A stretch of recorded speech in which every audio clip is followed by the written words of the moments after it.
it's for families that don't speak English. Some of our current ones do not. So we put out a newsletter, Barb sends out a newsletter. We can translate it into 120 different languages.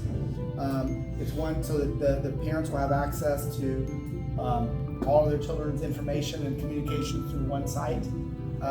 It also caches those communications. That protects our teachers. It also protects our students. We know that some of the greatest vulnerability our students take is when they have a trusted relationship, and there can be grooming situations.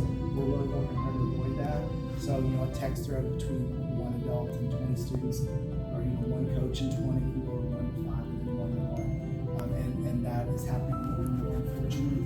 And so this all communication will be required. We have a policy update coming to the board by the start of next school year that will require communication to go through this. That's really important. That's the second piece of this, so that we can funnel all, and it still has texting features that parents have access to. So it protects our staff, it protects our students, and it streamlines. And actually save money because the cost of this program is much less than all the ones coming to. All right. Going back to Operation Resource Optimization, I kind of already talked about this. This goes back to what I was telling you about the translation services. It also will create all these different warning information. It updates our intercoms. Interestingly, if we go to a lockdown and we announce it, the teachers will now have panels that they can quickly click. It populates at the district at the school office, so they can know which 3 classrooms did not know that we have an active shooter, or that we're in a lockdown situation, or that there's a tornado, and we can reach out to them and say, hey, we haven't heard from you, is everything okay? So there's a lot of communication improvements. This is all in one big program. So this will all be put in place by the start of school next year. So a couple other things that we've studied, Operation Resource Optimization. So if you're gonna put a disproportionate amount of additional money towards wages and salaries, some of it has to come from somewhere, so that we don't continue to disproportionately increase taxes. So what we've learned is that when it comes to student to teacher ratio, our ratios are pretty low. So in other words, we've got a little room to run.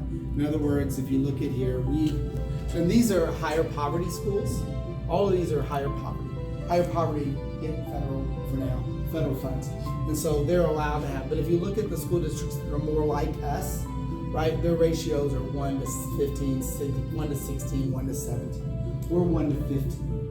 So if we can tweak those ratios a little bit, right, and kind of bring our class size ratios, our student teacher ratios more in line with like districts, we can use those savings to increase wages. Because right now we have, in the past, we've had positions that are unfilled. And we need to fill those. To do that, we need to get the money up, but we got to get that money from somewhere. So we're focused on efficiency here. This year we reduced 19. That probably says in here we reduced 19 positions, which saved us with some other changes about $1.9 million. That didn't account. We eliminated a district position, so about $1.5 million. And $1.5 million is actually gave us enough money to implement our annuity program.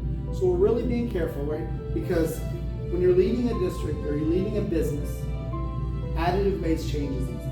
It's super easy, right? You say, we're going to add this. We're going to add a new school. We're going to add a counselor. We're going to add that's great. Subtractive-based change, in which there's give and take, pluses and minuses, it's really tough. And you really have to do a lot of education. So we're doing a little bit of that, because if not, we can't just continuously live in additive-based change. When you only live in additive-based change, in the end, you're bankrupt. Or you're deficit spending, and then you got to do drastic things that can hurt education. Right? So we're trying to be really smart about it. A couple more slides and I'm done. This is it. Next steps. 2025-26 is so yesterday. We're pretty well done because, at a large district, it takes a long time to implement, right? So I've basically been wrapping things up with our principals, and we kind of have a game plan. This is part of our game plan for what we've accomplished in 24-25 to get ready for 25-26. So starting last month, I've started soliciting feedback on what it is we need to do to get ready for 26-27. Because I think, this is not a tagline that I'm proud of, not for me. But if you want to make a difference today, you need to be in the classroom. You do. It's the best place to be. Because you can see a student struggling, a student that's needs support, needs wraparound support, and you can fix it. You can see that light bulb. It's the most instantaneously rewarding job there is in our district.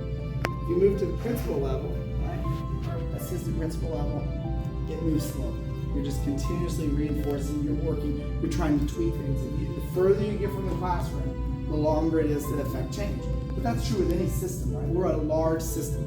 So we have to understand that I can't just be issuing edicts and changing things for tomorrow, because it's going to be disruptive and it's not going to be sustainable. So we have to know that our work, the board and myself and the cabinet, is really focused on it's visionary work that's changing the system, right? To make sure that it improves. And I tell the board, two promises I made to you, that I'll leave the place better than I found it, and I'll make sure what we do is sustainable. If not, we're just going to disrupt. So we've already started looking forward to 26, 27. I have examples here from different things. This is engaging with some of our staff, our administrators.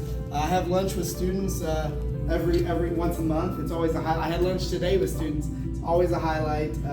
I have coffee conversations at every school this year. Tomorrow's my last one, my 30th one of the year. But if you think about our timeline for change, we basically have from now to December to have a game plan for 26, 27. Then we have from January to April to finalize that plan, and then it just cycles. This is my 15th year of being a superintendent, so I've gone through 15 of these cycles. It just seems like there's a cadence to it. I kind of like that. And where are we going? I think that we are having more conversations about how we, in different ways, engage our community, engage our families. We're doing pretty good at engaging our students. We are working on creating greater resources for our families. We're looking at the possibility of a community enrollment center, a resource center for our families. Right now, some of our online ways we do things are inefficient for some of our population. We're preparing to build our first preschool, Alton 42, that will house 350 to 400 preschool students. That's a long game, because the largest effect size you can have at graduation is having students ready to learn. What does that mean? That means preschool opportunities, and so we know that a lot of our students are not coming ready to learn. So that's our first crack at it. We do have a hope to continue to expand and have more and more early childhood education. Kentucky's one of the few states, so it's Indiana, that doesn't fully fund early childhood education, and we need to, because it's one of the largest, best investments we can do. Yeah. It is. Yes. We heard rumor that Boone County Schools was going in. Yes, they gave us a reduced sale. I think they prefer a school to be there than maybe another supermarket. So they just went across the street. That's not mine. So, but yeah, it's going right there. We're still working on a few easement issues. I think as of what time did I call 1:30 today? I think it's worked out. We just have to move the easement. You know, in a parking lot when you're at a big box retailer, there's two places you can drive around the perimeter or right in front. If you drive right in front, you better take a big dose of patience. There's all these shopping carts coming out. It's like, how in the world is this thing? So what we have to do per the Kentucky Department of Education to have a school there, we have to eliminate that easement. Because clearly, if you have a fire trail and you have 300 4-year-olds running out of the building or walking out of the building, worst thing you can have is a freeway there. So those kinds of things. But yeah, that's the location. It'll be there. But there'll still be access. So I said you can still, if you think about it, if you're looking south from Highway 42, there's the old Kroger building. There's the Mexican restaurant, and then there's the Kroger fuel station. So there'll still be access. So you will still be able to eat at the Mexican restaurant and get gas. Killed it. Killed it. I'm sorry, yeah, that's right. I'm sorry, what? How long have you been in Boone County? I've been in Boone County 9 months, 10 months. Just moved here. Yeah. I moved from Bloomington, Indiana, and I was in Kokomo, Indiana, north, Gordon, Indiana, so it's kind of up and down the spine of Indiana, if Indiana had it. But yeah, new. But it's been great. My wife and I, we feel blessed. We are loving the community. We love to be outdoors. We spend a lot of time in the parks that are around here with our dogs. You'll see us. It's already become home. We love it. My wife and I are high school sweethearts, so our family, they both live just near Louisville. It's actually the closest I've been to my family in a long time. My dad's 80, He's a retired teacher, but he still farms everything. 1,200 head of cattle. I'm trying to get him to cull the herd a little bit. We're having some conversations, but it's not bad. I grew up. We feel like this. So we contracted and raised Timothy alfalfa hay mix for the horse industry around Churchill, and we would bale. You remember the old little square bales that you put in barns and let them put. We would do 50,000 a year. We would fill 20 barns. That's where I would spend my summer. Yeah. And then we did 5,000 acres corn, soybean, wheat. And then 1,200 head of cattle. So this is where I grew. That's how I learned how to work. My dad says now I need dirt under my fingernails. He said, you got an office job. Yeah, Gary? Putting that hay up, I made my living in. And look how you turned out. Sorry. Jeff, I just first want to say thank you for taking the time to be here with us tonight. I also want to comment that I've had the opportunity to work with these two ladies right here. No. I'm always amazed at the kids, actually from the schools. You got two MVPs. But I know Karen, but she's We can't. I'm talking. We can't compliment Karen. I'll accept the compliments. Kathy and Barbara. But I just want to say you're so blessed, I am. in my opinion, to have these two ladies I am. in your corner. And they're fantastic at what they do. And they give me advice. I mean, I sat down with Kathy today. She came in my office and I went in there because I was told there's donuts in the lounge. And so she just comes in the lounge, didn't it? It's all true. Sits down there, we do some napkin math, we're strategizing. Barbara's in my office 2 or 3 times a day, as well as coming over the site. And you're right, they're wise beyond their years. I get and summoned to the office. She doesn't get summoned. Are you kidding me? But thank you, Gary. I agree. And you know what? I find that to be true no matter where I am, whichever school it is, no matter the level. We have a lot of hard-working folks that are truly committed to education. That's why we're performing the way we're doing. You're very lucky. They're fantastic. Absolutely. And I'm very lucky to be part of this community. So, any other questions? Yeah. I just want to compliment you on your 2 high schools that I did exit interviews. Yeah. I was so totally impressed with the service coming out. If you don't know now, across our district, we're doing exit interviews. If you've never participated, they're fantastic. Which schools did you do? I did Ryle and Coop. Okay, I did, this year I did Ryle and Boone High School. We went there at all of them, and they're fantastic. They're just a great experience, and I had lunch today, like I said, with students at Ryle. I rotate the schools, I do 10 a year. And I told them, and I just sat there and I listened. And I said, we have any doubt about the future generation's leadership. I know it's easy on the news for people to be poo-pooing them, but they're wise beyond the years. They're smart. They're considerate. I mean, they're brilliant, and they have these. What I find different today is as I'm getting more reflective in my time, is that a lot of single focuses, whether it was a sport or this or that. Our students, they're so much more well-rounded. I mean, they're in sports, they're in clubs, they're volunteering in philanthropy. They gave me all these examples. They seem to be much more influenced and having the guiding light of religion than many generations past in this community. And I also find that they're invested in the arts. I mean, like I had lunch with a student who said he did soccer and track, I believe, and but he said he just tore an ACL. And he said, so I realized that I need to make sure that it just taught me a lesson that I need to make sure. In addition to all these clubs, so I taught myself to play the piano. He said, now I'm doing piano. He said, I'm interested in helping with the theater arts. And I mean, they're just going this. I can go countless examples of this, where students have so many interests and so many aspirations, but they have these loose couplings of interest in these very diverse sets of topics, and that's where innovation and that's where entrepreneurship happens. And our kids today are very entrepreneurial. We're in good hands. So one of them's gonna take my job, probably soon. Any other questions? Thanks for the time. I really appreciate it. Yeah. You're saying back home in Indiana? Blue Nights Fair tonight upon the Wabash. Oh, I love that. Still comes the smell of pneumonia. I just would like to say, as somebody who went on to be Superintendent of Education for the whole state of Kentucky, I've listened tonight to this gentleman for the first time. And I'll tell you something. We got a prince. We've got a prince Can you say, now this YouTube channel, my wife can hear you say this? I can't wait to play that part. It will be on She's YouTube. gonna roll her eyes. But I really am impressed with not only his knowledge, but the most important thing, his love for the kids. That's how you learn, that's how you have to sing. That's how you have to sing. That's right. God bless you. God bless you all. Thank you so much. All right. And I'm going to a school play tonight, which starts at 7. So I will stick around. Well, you know. What time is it? Oh, I am close.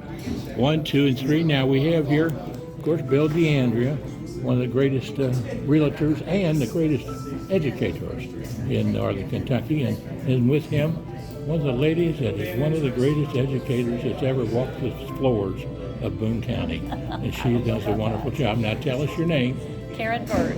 And how long have you been working with the school system? I've been a board member for 30 years. Praise the Lord. I mean to tell you, pass the ammunition of godly principles. We're lucky. And you've done a beautiful job all the time.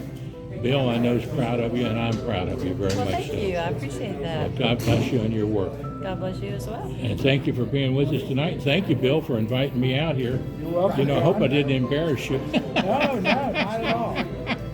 I had a good time. I always love hearing you sing it. I just wonder what some of the other ones think sometimes. But who cares?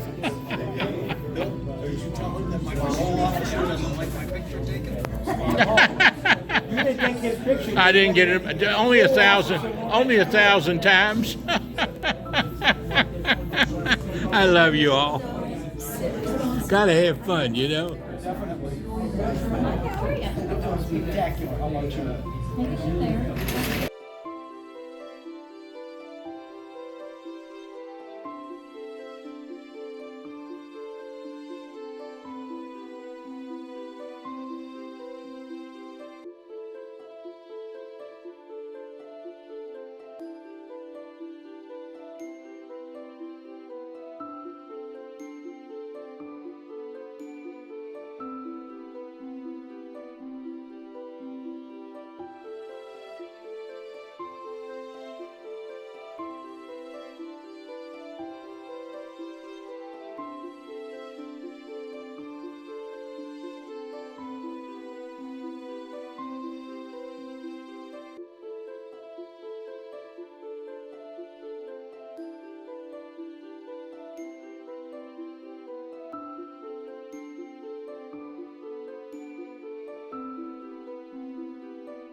Chairman Hayes' office today.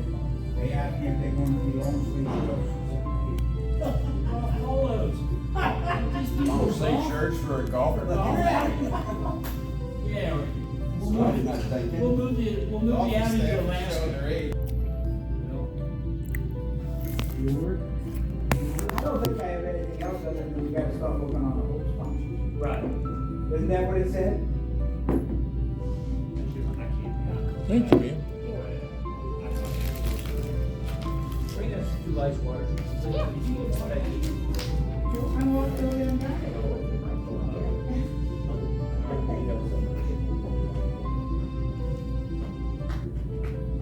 All right, anything else? I asked another person to come too, one of the one of them. I bet you should have a job, because I email them every week, Jenny Watson. Every week I email. You do? Or every meeting. What's she doing these days? Oh, is she not doing that anymore? She resigned. Who was the superintendent, wasn't she?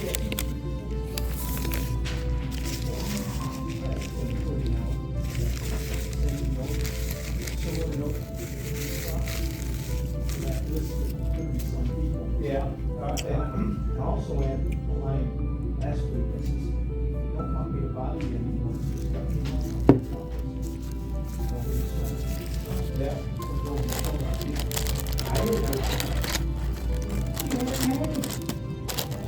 You was one of the big old people, you used to always tell me. Because she had what, those back then, she had. She had, yes, she did, and then she became the assistant superintendent.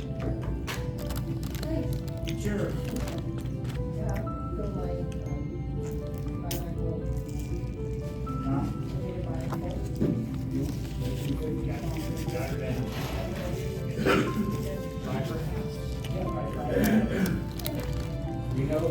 You know the whole, you know the routine. I know. Nobody else. All right. Anything I else? invited Carol Wood today. It's like it's a hard time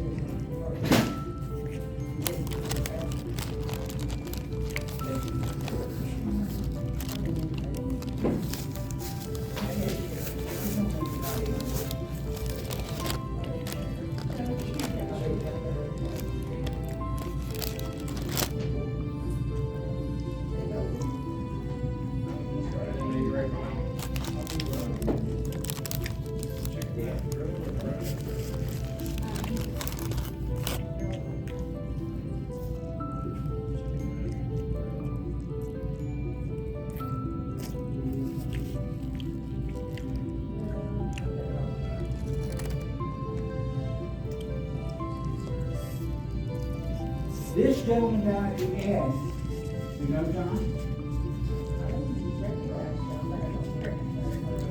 John Stevens was the Kentucky Superintendent of Schools, weren't you, John? I recognize you, but I couldn't figure out where I recognize you from. The last elected superintendent of the state of Kentucky, and the first person elected to a statewide office from northern Kentucky in 70 years. Wow. They were the first one. It was a challenge, took me 3 times. Well, it's good to see you again. Nice to see you too. Well, they have tater tots, they just don't have the appetizer, John. I used to see you out at the fair a lot. Yeah. Well, if I get a chance tonight, I don't know who's in charge, but if I get a chance, I'll sing my old Kentucky home for you. Okay. Didn't you sing that in Special Olympics? Yeah. Every year for 30-some years, I used to MC the Special Olympics. I'll be singing tomorrow night at the homeless shelter down in Fairhaven. You ever heard of Fairhaven Rescue Mission? I've been going to that for 30 years, every 4th Friday. Still singing my old Kentucky home? Yeah, singing it. He wants to sing it tonight. I'll be happy to sing it for you tonight and film it, and we're going to put it on YouTube and Facebook. Did you?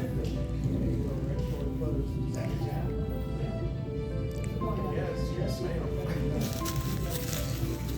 You can fill Jeff tonight too. Yeah, good, I just got permission. good, good, good.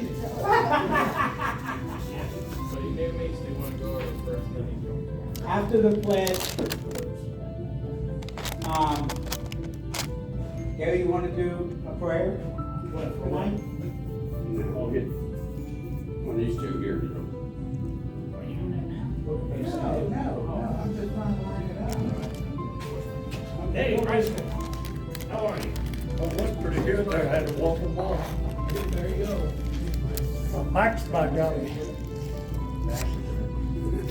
Donnie, you wanna say a prayer?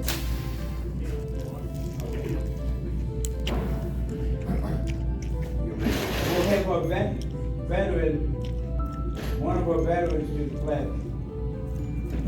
Then we'll have, after the prayer and the pledge, we'll let John send my old Kentucky home. Hi there. John, How you doing? not too good. Well, we're hanging in there. Is it the walk? I'm coming next time. I gotta walk in before I go home. You got handicap stickers?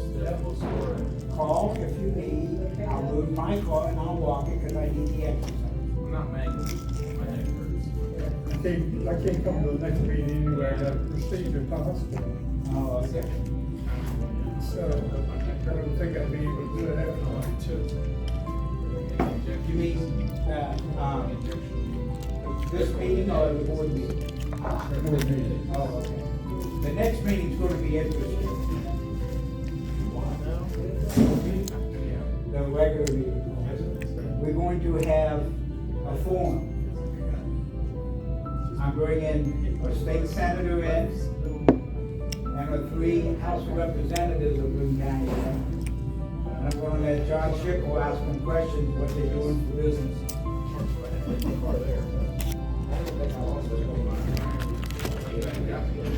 Well, I got permission from the president to do that. Huh? No, John's already said he's got the question.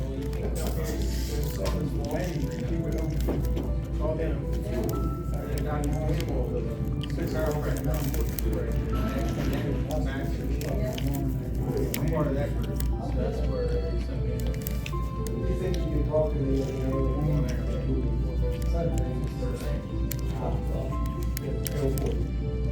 He didn't talk much.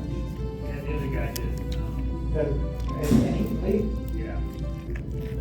But that's why I wanted to try to put her in, and she kept on dodging me. Oh, Candace. Yeah. Yeah. She retired. Probably get that guy. I mean, one of the founders of New County Listening Bank, Ted Bushman.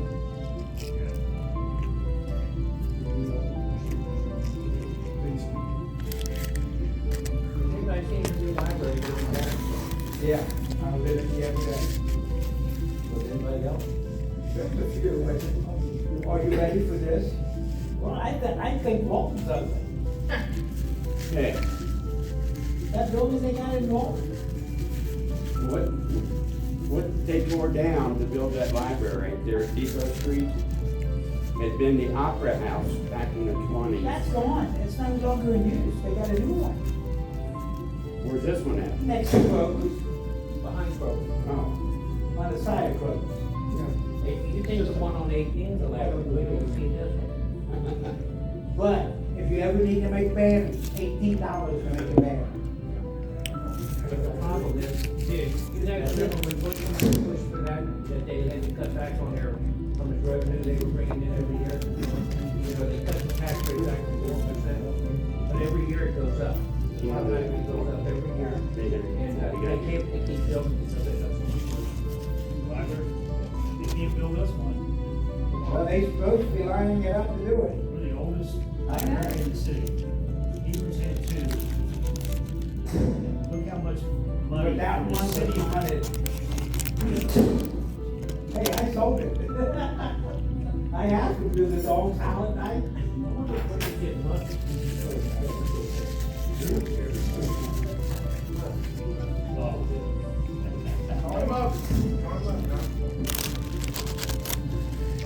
They just have problems with it. Everybody was designed for Saturday, how you doing? Hey, Kevin. Well, there's a good man Hey, right Kevin, I there. gave you a fly- I Nice gave to two see of your you. flyers God out. bless you. God bless you too. I gave 2 of your flyers out. Oh, good. How's everybody doing? Fine, how are you? How was your Easter service? I haven't seen you. I know, it's been forever. How was your Easter service? Hot cows.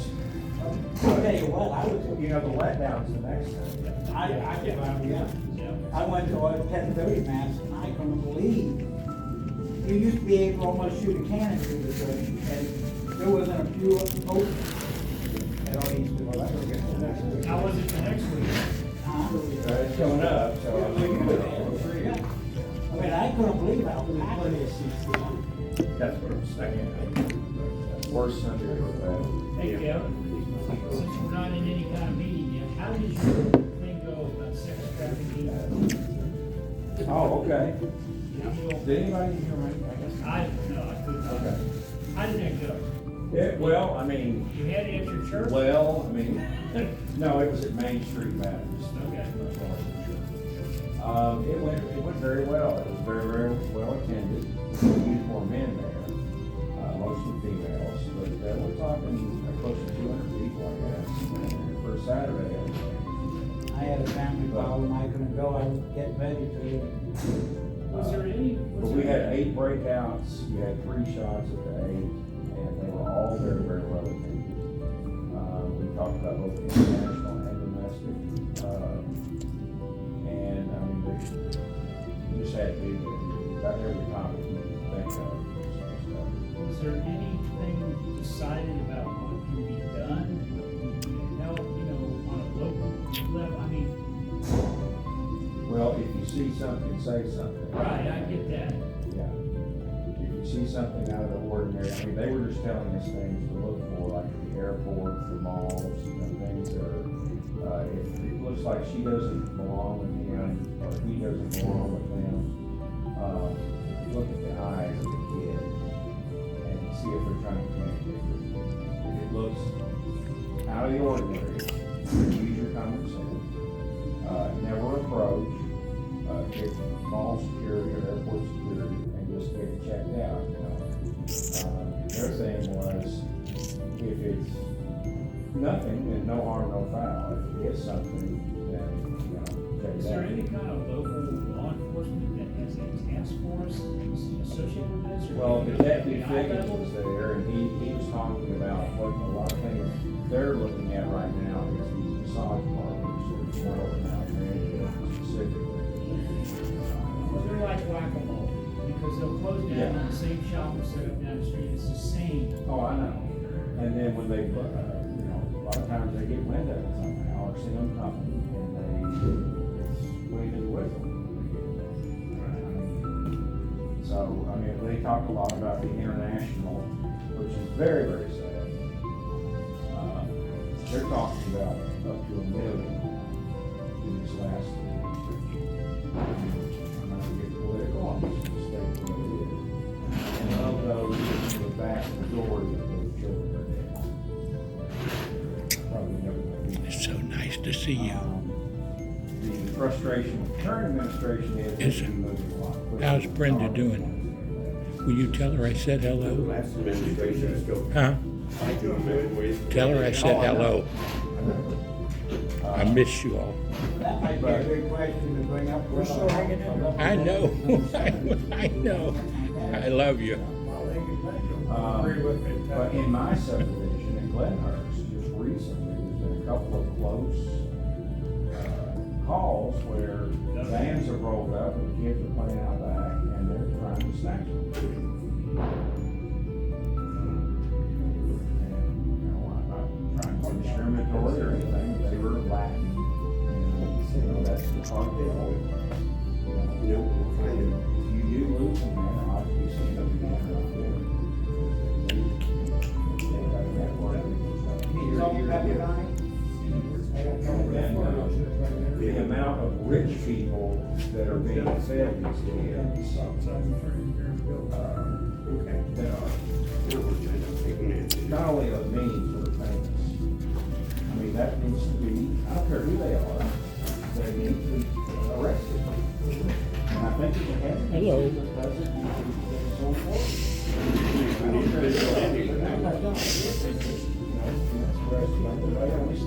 What you're telling me, that's another frustration. I think we need the vigilantes back. Well, Yes. I don't know if I've met you. there's a lot of different methods that this can use. I've got to get people I'm together. John Stephenson. It's nice to meet you. You. It's very nice I to mean, meet you, it- John. My name's Barbara. Yep. It was a very tiring day because of the. Yeah, I got this all. But it was a very good day. A lot of things we learned, that the one detective, and he was very good. He just told you, laid it all out. A lot of the problem is, the sad part is, a lot of these kids are bad. They're no longer with us, and you can't save them. And they also went into how they did it. I'm fully convinced our federal government got their cut like everybody else. And these NGOs, the non-governmental organizations, were providing transportation. And a lot of people are in them. Oh. I wish they would come out with, who's in $1 to be made, somebody's gonna be in on it. But until we get actual facts of who they are, it's all hearsay. You'll never find it out. That's the scary part. Never We do find want to out. make it national. We decided that, we want to make it a hero.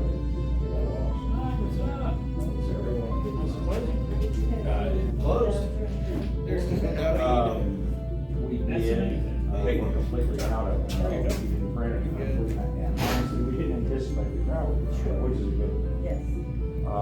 But most of our handouts are just about the school.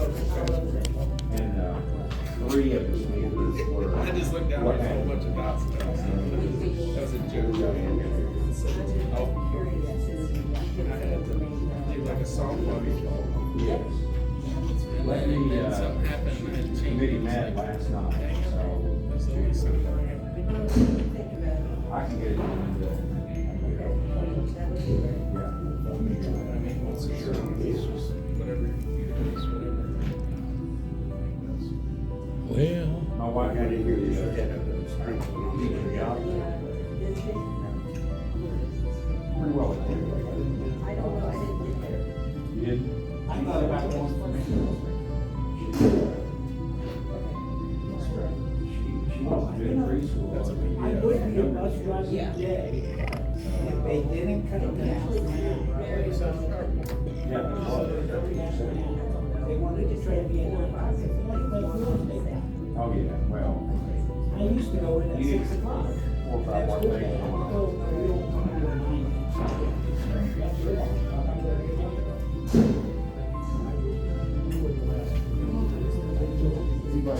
What is that? Is that the, Gary, is that the Thursday night deal?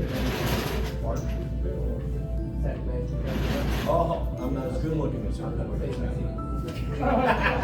Oh, you say that For Bridget, well, Bridget shows up. I can't help it. He wants Bridget. I can't help it if she wants to sit next to me every time. Last chair, Bill, did you bring any more of those? I'm sorry. Last chair open. Oh, I had two. Any way you look at it, it's better than. are you doing okay? I'm doing well, my friend. You doing okay? Pretty good for an old country boy. Sure good to see you. Yeah, Glad you're here. Businessmen association. Yeah. I tell you what I'd like to do. They've asked me to sing the whole Kentucky home. I said, I have to do that. But I like to hire for people on my YouTube channel and on Facebook. Sure. In fact, I'd like to go around the room, just ask everybody their name and their kind of business they're in. Just do whatever it is you want to do. Just film it, put it on YouTube and Facebook. I'm sure nobody will care. Okay. About how long would it be before they start? The meeting starts at 6. If she comes back for Can I give anybody anything? Okay. That's sweet tea. Take a diet. He would not do it. Got it down there? That's a Pepsi there. And I'll take a Pepsi here. Pepsi. Diet. Take a Diet Coke. Okay. And spaghetti dinner. Alrighty. Diet I Pepsi. can go ahead and take your Oh. glass for you. So 2 Diet Pepsi, regular Pepsi, Diet Mountain Dew, Mountain Dew. Got it.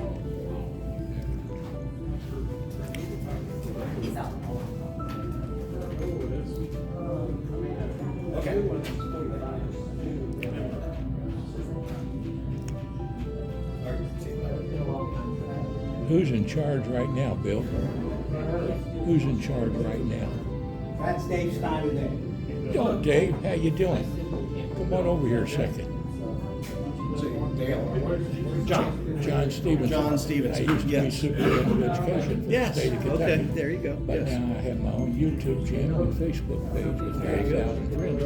But what I wanted to do, Bill, I told you SOPHOMORE Kentucky Home and the opening, but I also want to do to promote the Business Association. If you don't mind, before the meeting starts, I'll just go around the room and ask everybody their name and the business there are. Yeah. Do you mind if I do that? You have the floor, sir. Okay. You are a legend, so you have the floor. Hey, there he is. Always a pleasure to see you.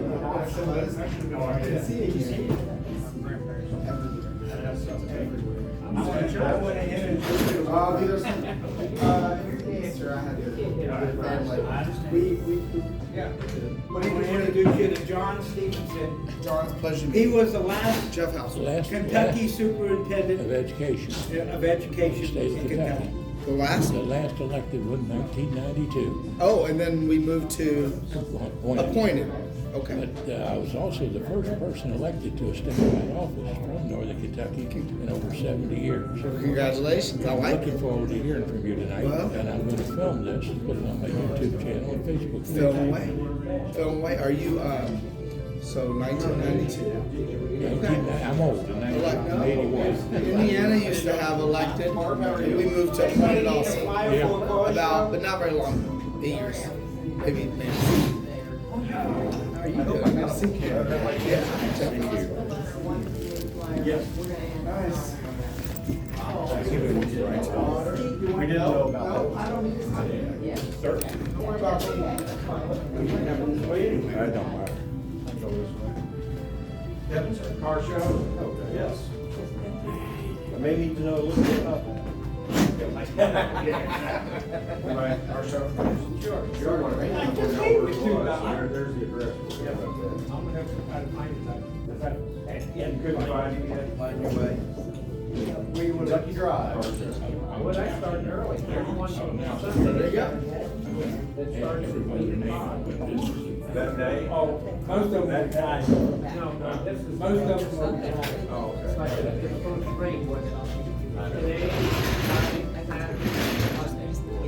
The chances of that coming off are kind of slim. Yeah. They don't like that. They're gonna be in some charge this time. That's the first time ever. I If I could have your attention for a minute or so before they start the meeting here, That's the I'd like to do something unique, if I may. First of all, I'll introduce myself. I was the last elected superintendent of education for the state of Kentucky in 1992. And since then, we've had an appointed one. And I won't say whether we're wise in keeping the appointed ones and not having the elected one, but I will say this.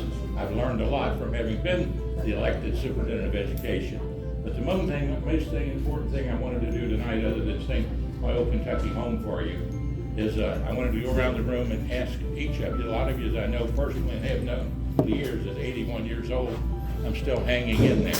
And so, if you would tell me going around the room so I can post it on Facebook and YouTube, because I want people to know the Boone County Businessmen's Association is an active group of hardworking businessmen in the county, and they represent people from all over northern Kentucky, what's known as the Golden Triangle.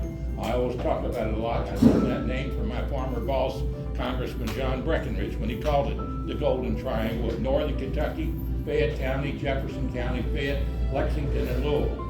But most of all, of northern Kentucky and greater Cincinnati, because we are a big part of the economic drive of this whole Commonwealth of Kentucky. And our business people are the most important people and groups of people in that area. So start right here with this young man who's known me for probably 30 years, and tell us your name and the business you're in. lights and sparks, I don't have a business next time. Well, you're doing I was it in trucking for years. years. Okay. And your wife's name is Brenda, right? Right. See, I got a pretty good memory after all, don't I? And next to you is Gary and Chet. In my business, I was a maintenance man. maintenance man, and right here we have Dick Davis. and they, what kind of business, Dick? I'm out of business. Okay, well, old, you're old.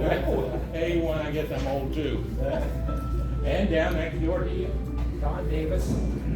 I was former county commissioner, and then I got promoted to being a used car salesman at 3 car lots. fantastic, praise the Quite a Lord. promotion. And our president here tonight, Dave Schneider, I'm with Heritage Bank and also City of Florence City Council. fantastic, and next to you is Donnie Martin, I'm with Shepherd Insurance here in Florence. Shepherd Insurance here in Florence. I'm Gary Wood, I'm with the City of Florence on the City Council. City Council, great city council, Thank you. and great city council, and young lady, I'm Kathy Rubin, Boone County Schools. Boone County Schools, Kathy Rubin, and a great worker there for all the students at Boone County High School and all the schools in Boone County. Thank you. And next to you is one of my favorite people. He's keeping me alive, you know that. That's Phil DeAndrea, and he keeps me alive. You know, I've been a real estate broker for 52 years, and they named me Realtor Emeritus of America. And I said, goodness gracious, I must be really getting old. I'm going to retire. Bill said, don't retire. He said, just come on and send me some business. Is that right, Bill? That's right. Bill I DeAndrea. help John out as much as I can. He keeps me alive, Mr. Superintendent down That's here. good. That's important.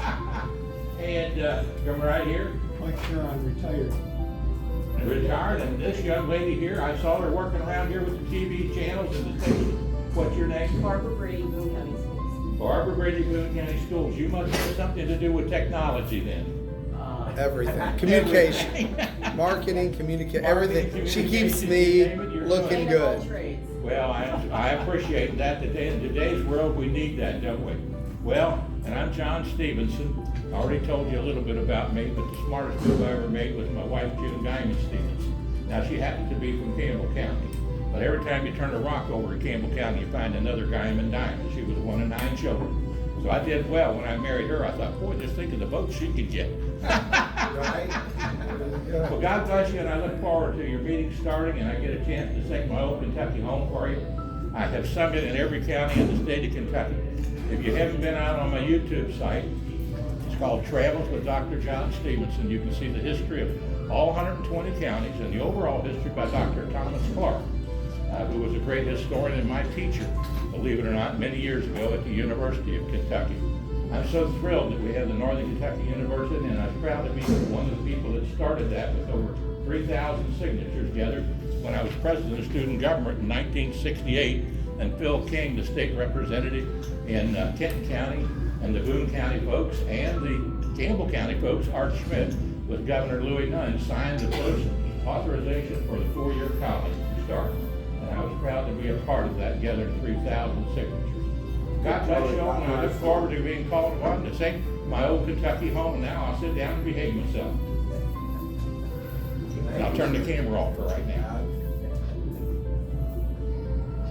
Fantastic. Was that okay, fellas? That was wonderful. And we can catch this on your YouTube. You can see this on YouTube, and you can see it on Facebook, and you can see all my other videos. I've done thousands of them. In fact, that filming of the history of the counties, all the counties, after my wife and I did that, we donated a set to every county library in the state.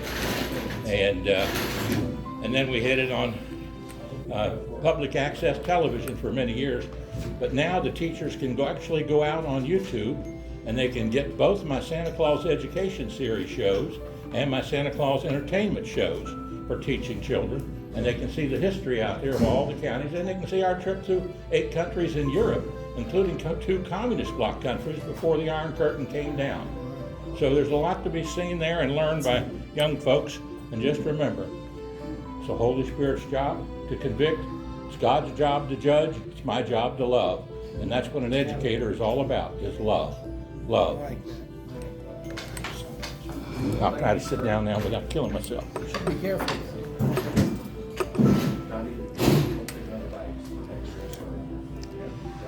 All right, I'd like to call to order the meeting here from General Meeting from the Boone County Association. We'll start with a prayer. I understand Donnie Martin's going to bless us with prayer.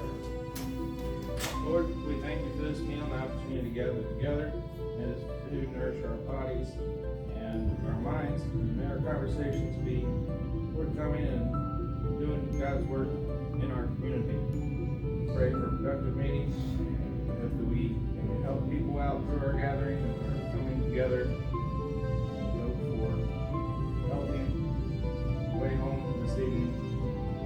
Little that storm department. In Jesus' name we pray. Amen. If everybody would stand.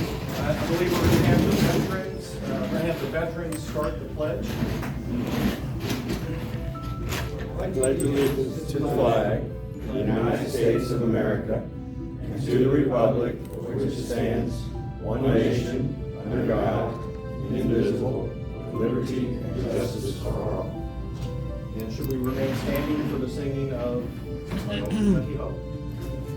Mr. Superintendent, hold on to that for a second. Has that been filming? All you gotta do is point it out, it's already running. I sing this song from my heart because Happy Chandler poked me on the chest when he came up to Northern Kentucky University and I said, "Sir, teach me how to sing this song, My Old Kentucky Home." And he said, "Son," about knocked me down. He said, "Son, I'll teach you how to sing it, but you gotta sing it from your heart." Well, you're gonna get it today from my heart, because that's the only way I can sing it. And just remember this: red, yellow, brown, black, or white, we're all precious in Jesus' sight, all of us. And it goes like this. Oh, the sun shines bright on my old Kentucky home. Is summer the children at play? The corn tops ripe and the meadows are in bloom, and the birds make music all the day. Weep no more, my ladies, oh, weep no more today. We will sing one song for my old Kentucky home, for my old Kentucky home, far away. Now, before I sing the last verse, let me remind you of something that Billy Graham taught me many years ago in George Beverly Shea, down in 1956 in Louisville, Kentucky. Taken down there by four deacons, Walter Roden, John Griselle, Vernon Likens, and Carl Covey, Brother Kerger and his wife Holly, and Reverend Foley. You might remember some of those names. They took us down there on an old rickety church bus, and there I met Billy Graham for the first time.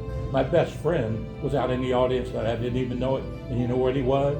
Some of you might remember the name, Gil Hammond.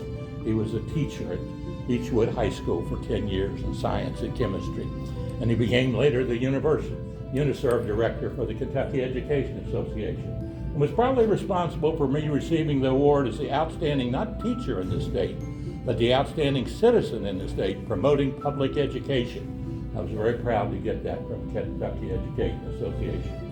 Billy Graham taught me the lesson, and my little sister Judy, when we gave our lives to the Lord. He poked me on the chest and he said, "Johnny, it's the Holy Spirit's job to convict. It's God's job to judge. It's your job, my job, Judy's job to love." And that's what I've tried to give, is love to everybody I've come across in my life. And the rest of the song goes like this. Oh, the children roll on the little cabin floor, all merry, all happy and bright. By and by hard times comes a knocking at the door, then my old Kentucky home says good night. Weep, join in with me now. Weep no more, my ladies, oh, weep no more today. We will sing one song for my old Kentucky home, for my old Kentucky home, far away, for my old Kentucky home, far, far, far away. God bless America, and God bless Kentucky, and God bless Boone County Business Association, and our new superintendent in Boone County Schools. Praise the Lord and pass the ammunition. Lord, I love it. Oh my. And thank you. I think Bill that may be a, Andrew for inviting me. I think that may be a first. We can chalk that up. We've now had the Old Kentucky home here at our meeting. So, well, thank you, sir. Thanks for sharing your talent and your time. Appreciate it. Bill, I'll let you take over from here and introduce our guest speaker. Well, you know, I've gone through 3 superintendents at Boone County Schools that I know. But this last one that I invited to the meeting today, I was so impressed with at Potter's Ranch that he was out there for the kids, getting their dishes. What else? You want some more chicken nuggets? You want this?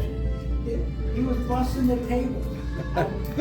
Our other 2 superintendents, I'll tell you, I love them both, but they just sat down.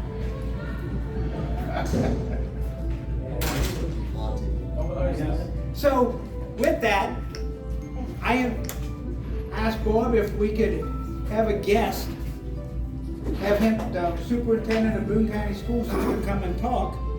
And she have definitely set it up, and it's my honor to, I'm gonna mess it up, Jeff Housewall. I know it's perfect. Okay. Exactly right. Perfect. I appreciate that. I don't know. I'll stand just out of respect, but I don't want to lecture. So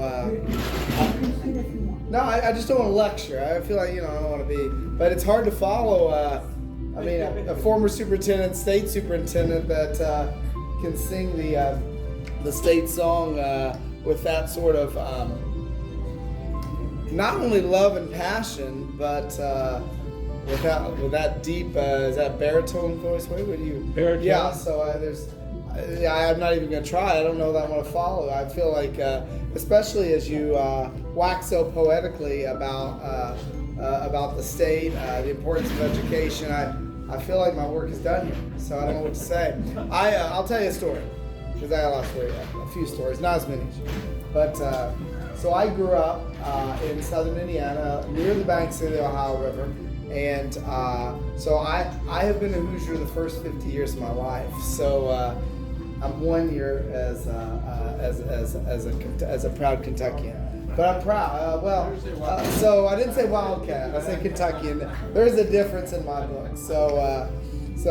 But I was a Hoosier, like both the mascot and the state. Whereas here, you Kentuckians and Wildcats, and I feel like I could be one before the other, maybe. So we'll see. But and then I've always loved. I think Stephen Foster wrote maybe 3 state songs, right? So I know one of them is here, and we have my Back Home in Indiana, which is a little more of a jazzy version. It's nothing. I told Cassie, I said when I interviewed for the job, she said, "Well, how are you gonna prepare?" I'm gonna say, "Be myself. I'm gonna be myself. I'm gonna tell who I am." And I'm going to listen and interview them and see if it's a good fit. But I said, if it is, they got a better state song.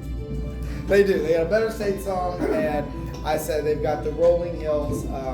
They've got a place that deeply loves the outdoors, and it's steeped in traditions in Kentucky. And I said, and that's important. And you spoke to those, and it is.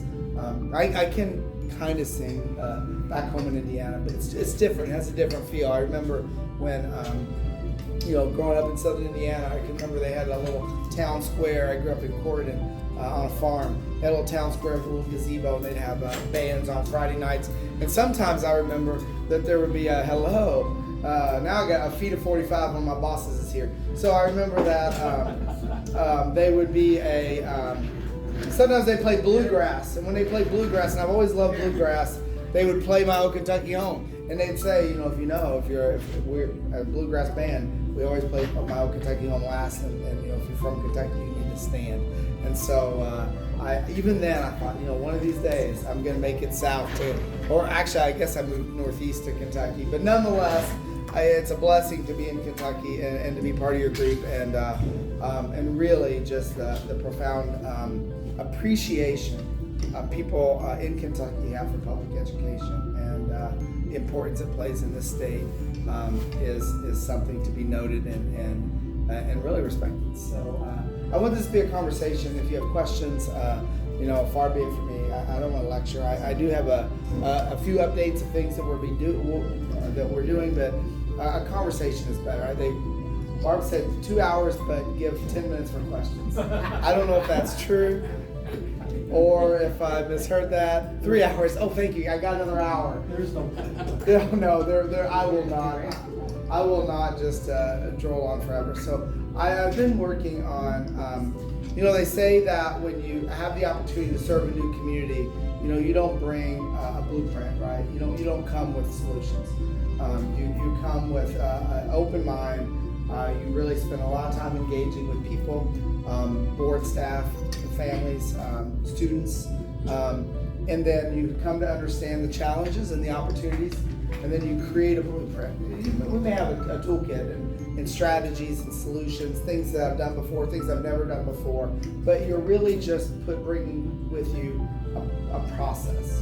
And so every place looks different, every place is unique, and I think that's really important. And so I've really spent the first 6 to 9 months, I feel, listening and really getting a good pulse for what we are. And that's important, because not only do you learn the challenges, you also know what we do well, and you don't mess it up, right? Don't get in the way. Don't make it worse. And so you come to identify what are the things that we need to improve on. You really work in collaboration with the board and with your district staff. I mean, I'm like this middleman, right? I got the board, and I got my cabinet and principals, and that's kind of the world I live in. But I feel as though we're getting to a place now where it's time to say, well, what have we done, right? And what have we done this year, and how is it going to look different next year? Because we also know that while it's very important to be in that feedback loop, at some point that has to result in action. It has to result in doing something. Oh, I just went.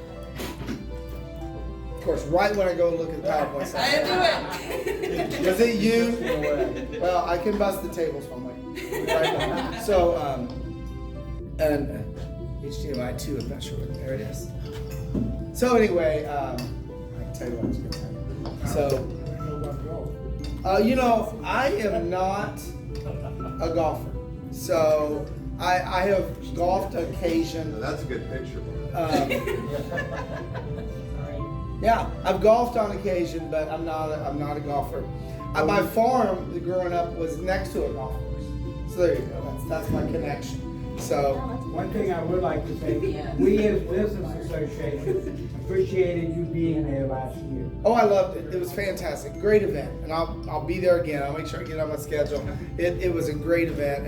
And I will say that I have the opportunity to speak for a lot of groups. But what I will say is that you are such an important organization because of your commitment to giving back to the community and to our students. It makes a difference. What you do and the work you do and how you raise money, but most importantly, how you spend that money, it shows that, coming back to your point, and how important our children are. And you show them with love, and you do that with the way you take care of them and you give back to them. And it was such a Kathy said when I first came, don't miss Potter's Ranch. It's one of the best nights. You're going to love it. And she was right. And I did. So, let me give you a few updates. Interrupt, ask questions, whatever you need to know. I'm working on a comprehensive community update at the May board meeting. It's going to have, I've identified 18 major accomplishments that we've done this year. So we're going to highlight those. We're going to talk about some of the why, create that public record. I just pulled a few of them out tonight. We're not going to go through all of them. But the reality is the state kind of wants you to do a capstone, and that seems a bit, I don't know. I feel like we should just say this is what we did and just focus on that and focus on our accomplishments. I do have a couple introductory slides. You know who we are. We're pretty much in the blue area.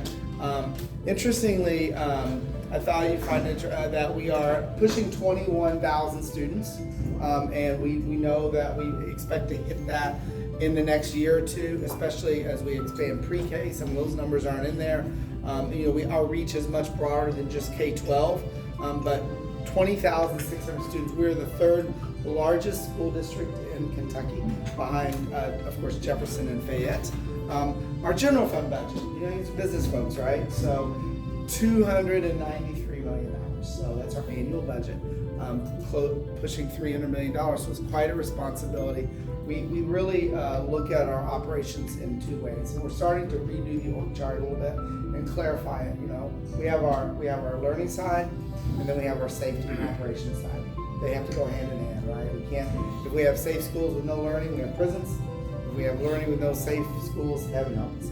So that's really how we're clearly dividing this up. We're about the fifth largest employer at NKY. We have 3,700 employees. And then when you look at our students, how it breaks down, I won't read all those to you, but we're pushing on 50% free and reduced lunch, 2,000 English learners. That's important. I'll come back to that a little bit later on. So, and also, we are one of the highest, if not the highest performing large district in Kentucky. There's recently a national article has picked up a lot of local news sources. We are the only state in Kentucky that is now performing at a level higher than we were before COVID. So at Boone County, we have basically eliminated all learning loss, and we have accelerated learning from 2019 to 2025. We're the only district in Kentucky that has done that. I've shared with you a few of our graduation rate is 96%. That's important. Our ACT average composite is 19.4. And we continue to see significant growth in language arts and math. So we're performing, and we're performing efficiently. And I'm going to talk about what that means as a taxpayer and as a business person in our results. But the most important data I'll probably point out to you is that for every dollar that's invested in public education, the return on that investment is estimated to be $20. But the other statistic we want to look at is graduation rates. Because for every student that doesn't graduate, the cost to the community is significant, right? It is significant. It can be school to the prison pipeline. It can be the cost for community services. So one of the largest costs communities face are from dropouts. And so the reality is that we're getting a strong majority, one of the highest in the state across the finish line, and we're proud of that. So we have a strategic plan, and it's a little bit of a framework. So world-class education is the learning piece. Empowered workforce is about what we're doing for our staff. Stakeholder engagement, and operations and resource optimization. So I'm just going to pick a few quick things here, and then ask away. And if you have questions as we go, interrupt me, please. I love it. More of a conversation. If not, I'm going to have Karen ask me questions throughout, so that somebody is that, because she doesn't mind doing it. That's what I've been told. No question. What? So I once knew a shy person. It was not Karen. Okay. So most importantly, when it comes to world-class education and really advancing it, something that I have learned that we are really tackling this year is that we did not really have a system. We had a system of schools, not a school system. And that's significant. And you can say, what is all this gobbledygook up here? The reality is we've just created a timeline by which we are going to teach the same curriculum in math and language arts. It doesn't seem like rocket science to me, but we had any times upward of 10 different curricula we would use for language arts and 8 for math. And the problem with that is we know that we have mobility intra-school between our schools. We have students moving. And when they move from one school to another, and we're teaching a completely different way, completely different order of things, we have a much more learning loss. And so because our students, we may have students attending 3 or 4 schools in a year, there's just some basic things we're trying to make uniform as a system. It also saves us a lot of money because we have purchasing power. So imagine that the student that attends 4 elementary schools in a year with 4 different language arts curricula, the taxpayers in the school district has to pay more than $100 for each of those language arts, right? They're only using one of them at a time. But the reality is when they move, we have to provide them the new resource. So if we have a shared resources, it really makes us more efficient, saves money. And it's not just about that. Let's be clear. it is important that we are good fiscal stewards, but more important is that we're creating learning structures for all of our students so that when they go from one school to another, they're like, oh my gosh, where am I? There's some things we can't control, right, when they move from Ohio to here or something like that. But nonetheless, we are making this uniform, and we've created a 4-year timeline to do that, and that's significant because we've never done that in Boone County. Yeah. I guess I just have a little question when you were talking about your reading and your math. Yep. Not, and maybe Kevin brought me up, called me one day and asked me a question, and I started looking into some things, and I saw where 2 of your schools, elementary schools, excelled in math. Mm-hmm. And I, by chance, knew the principal of one of the elementary schools. And I said, congratulations. She said, why? They just took it away from me. Made no sense to me. When they were the highest 2 schools. In math?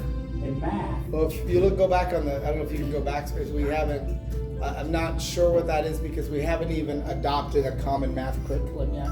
So I don't quite understand where that came from because they all are still across the board. And what I will say though is, and please don't tell me who it was or what school, but what I will tell you is that here's what we know to be true. The scores most closely correlate with poverty. And the lower the poverty, the higher the performance rates. And what happens is that sometimes when we switch a curriculum in a low poverty school, so a school like Man Elementary School, for example, okay, when we when we switch the curriculum, the scores, there's hardly any implementation yet, maybe a little bit. But when we uniform the curriculum of language arts in our high poverty schools, and for our students of high poverty, the scores go up significantly. So the overall effect is positive. And yes, there are growing pains, but what we know to be true is that with our lower poverty schools, our wealthier families, and our lower poverty students, families and schools, right, those changes have very minimal impact on them. What it does is, but on the flip side, it has a significant impact for our families in high poverty. So it overall increases our scores. And so yeah, it is that we could continue to do this. It costs more, but overall it produces lower results. It doesn't mean that at a school like Man Elementary School, I'm just giving a name, and you can pick New Haven, that it isn't, they're fine where they are. But the problem is a high poverty student that has there's chosen mobility and there's forced mobility. Chosen mobility is when your family says, oh, we're gonna select to buy a new home, we're gonna move to. Forced mobility is when the students the families aren't paying the rent, they are forced to move, and they move from one place to another, and they're going to all these different schools. And those are the students that we are working hard to get to not drop out of high school, so it doesn't create a burden. We're increasing that graduation rate. And when that happens, one of the easiest things to do is have certain systems pieces, right? So they're not like, oh, well, I was learning this type of math, and now I'm learning something completely different. Having some basic curricula together. So you're right. I mean, the reality is doing that for a school that's already high performing is not going to, it's not going to drop their scores, but it's going to increase others. So that's kind of the counter to that. Yeah. Are they still pushing the newer math? No. 2 plus 2 equals 4. 2 plus 2 equals 4 today. That's right. And 4 plus 4 equals 9. And we're really trying to.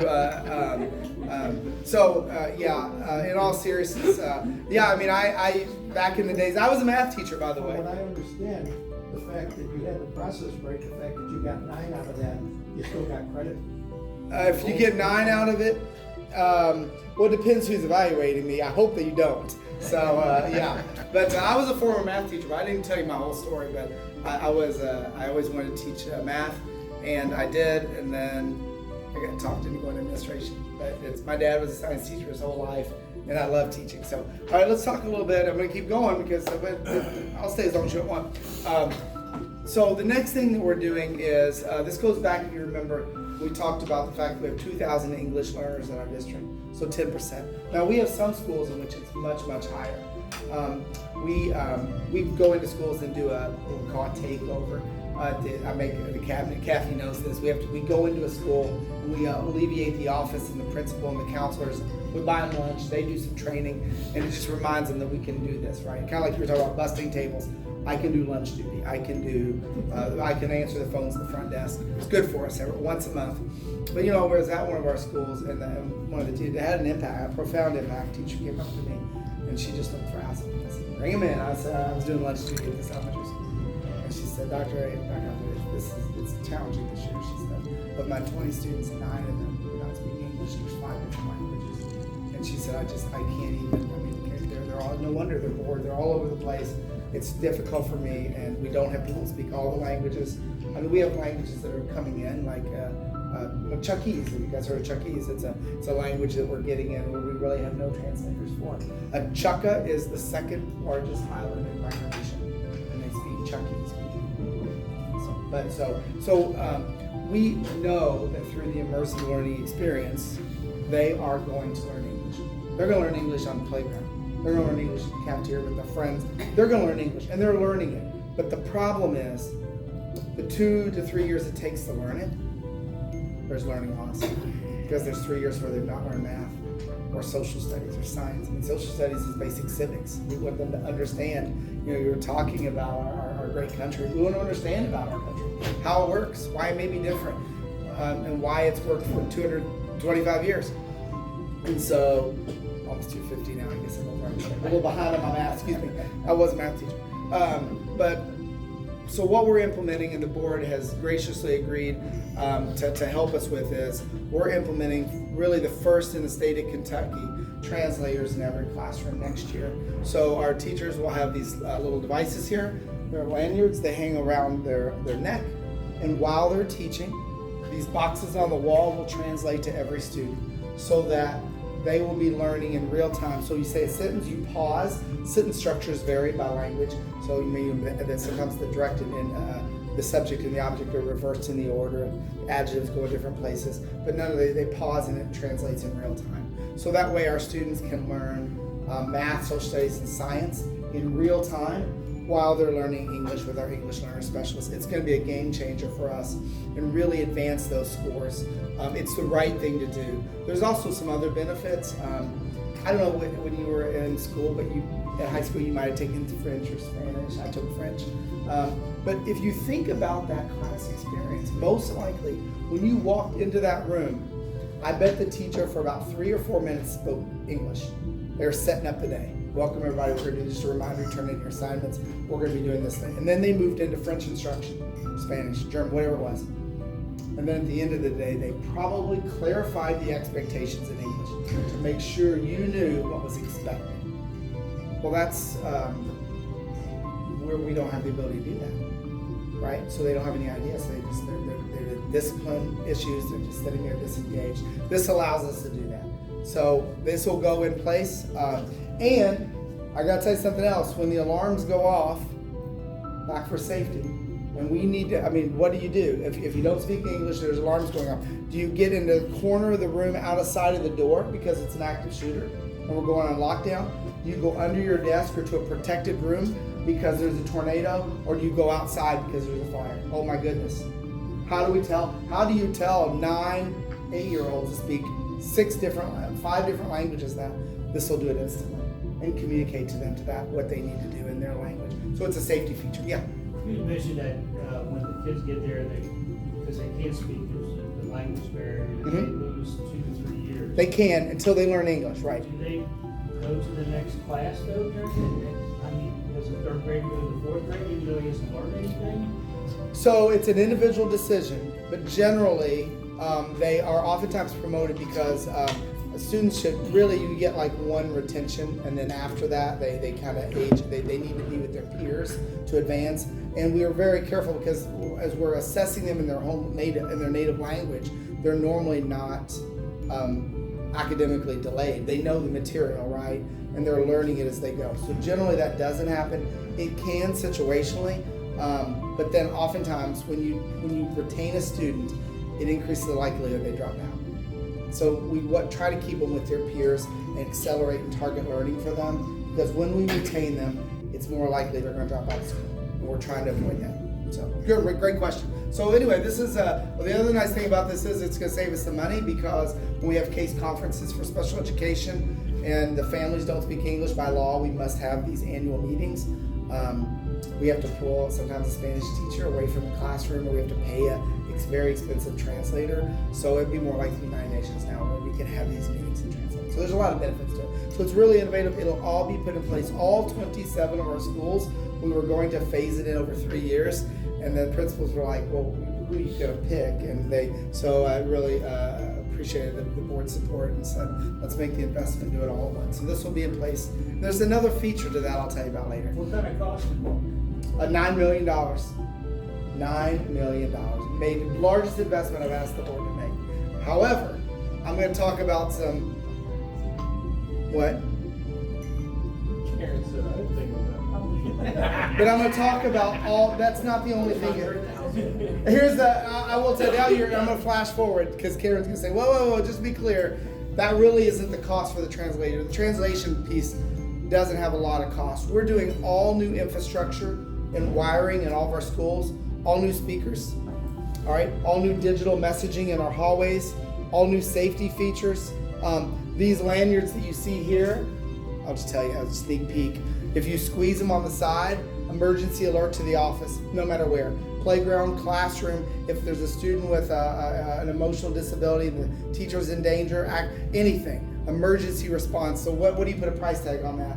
And so that comes with this. Many of our buildings are starting to age out in the intercom systems. You can't hear them. You just got to kind of hold a button. So we are replacing all the intercom systems with this new program, and those intercoms cost $50,000 to $75,000 to $100,000 a piece to replace. So we got to do that anyway, and what we're doing is we're connecting that with this new technology. That allows us to so imagine in this building, right, you want to announce something in a part of the building, but not the people that are getting ready to hit the golf. So you can target, right? So you can just make an announcement to the first grade hallway. Or if the south hallway, there's a smell coming, and you want to make an announcement, don't panic, that's somebody burnt popcorn again. But you don't want to disrupt the whole school. So you've got targeted intercom systems there. There's major safety features there. So when we do need to go into lockdown, it's clear. The messaging now not only goes through the intercoms, but it goes to every student's device in every language. It goes to the messages in the hallway. They may have clocks on them during the day, but it will say, we are in a lockdown. Go to it, it'll have messaging. So all of these pieces are rolled into that cost. And if you divide that by 27, it's $350,000. So, the reality is that, and we're using some of our non-instructional dollars for that. We have some one-time monies left over. So it's really a good use. I know there's going to be some shock value with the price, but we always want to be transparent. This is the money. So we can spend that much money on a couple of locker rooms. So we said no, let's pause some of those activities and let's spend a year to do something that's going to benefit all 27 persons. Okay, gotta keep going. Empowered workforce. This is just an example. We've implemented stay interviews this year. Stay interviews are significant for a business. It costs more to replace an employee than it does to keep. It does. So the question we were asking is, do we ever ask the people why? What we do is when someone leaves, they're ready to go. They write this vituperative letter to me and says, I'm leaving and here's why. Right? And it's one perspective. But what about our other 3,700 employees? They're staying. Why? And imagine if they had a chance to tell us ahead of time why they were thinking about leaving, and can we make adjustments to that? So we're doing stay interviews. We've implemented them this year. I did all the stay interviews for people that were in their 25th or 30th year, I can't remember which. And we put these rooms together and we invite them to the office, and they come on their speed limit years, 5, 10, 15, 20, 25. And we sit down with them for 30 to 45 minutes and we just ask them questions and we listen. And then at the end they get a gift. And this is an example of one of our stay interviews. It's giving us a wealth of data. It's informing our work and it's hopefully keeping our employees. We want our employees to be, to enjoy their jobs, and if there's something we can do to make their jobs better, more productive, or safer, we need to know. And so it's a great way. So that means they'll get that feedback every year. Karen would have been in the 30-year group this year. Maybe I need to interview you. She's interviewed. You'll need more than 30 minutes. I know that. So anyway, keep going. Another example on our empowered workforce, I'm just picking a few. We really targeted increasing our salaries and wages. We know there's been inflationary pressures the last 2 years. And all of this, I didn't put this data in here, but we have reduced our tax rate by 2 cents, I believe, on the 100. So we're proud of that this year. But nonetheless, we were able to increase our overall salaries and wages by 7.8% in the last 2 years, 3% this year, 4.8% last year. That is the minimum that we've increased, and that's to us significant given our limited funds. Let me keep going because the next piece goes with this. We increased also beginning employees' salaries and wages this year exponentially. One thing we learned was that while we were doing well at the top, our entry-level wages were not competitive with even other school districts in our region. And we did a study on that. We invested. We wanted to know. And when we took the data to our different stakeholders, there's like, yeah, fix it. And so we were able to increase our beginning teacher pay by an additional $3,000 and our beginning hourly wages by $1 an hour. So what that meant was that took our beginning teacher pay from $46,000 to $50,500 this year. So that makes us much more competitive, one of the highest in the region, if not the, there's another district now that's trying to get to $50,501. That's okay, it's good, healthy competition. But nonetheless, this was a significant step. So we did 2 types of raises. We did ATB across the board, 7.8 over 2 years, 3% this year. But we also disproportionately increased beginning wages. So that's not people like me, that's not people like Kathy, that's people that are just starting, that are telling us stories that said, listen, I wouldn't have car insurance if my parents didn't pay for it. I don't want to live at my parents' house when I'm 28, but I am. And so we're trying to boost that up so that they, and by the way, spending money on them and getting them out of the house, being a first-time home buyer makes a difference in this community because they reinvested. So it was the right thing to do. We actually, when we bargained this year, we have a bargaining process that we have to do. And we actually required 2 beginning teachers to be on that committee because we wanted their voice. Because their voice is a little different than people that are closer to retirement like me. So, last thing I'll say is that we implemented, we're one of the first school districts in Kentucky to have implemented a local annuity program. We know the power of saving for retirement, and I think this is a long game, right? It's 30 years out. In 27 to 30 years, I jokingly said, I had coffee with coffee at Stevens Elementary this morning with the staff. And at 7:45 this morning, I had a teacher saying it's my second year and was asking me about this. And I told her, I said, someday you're going to remember this conversation. You're not going to remember my name. You're not going to remember anything about me. You're going to say in 28 years,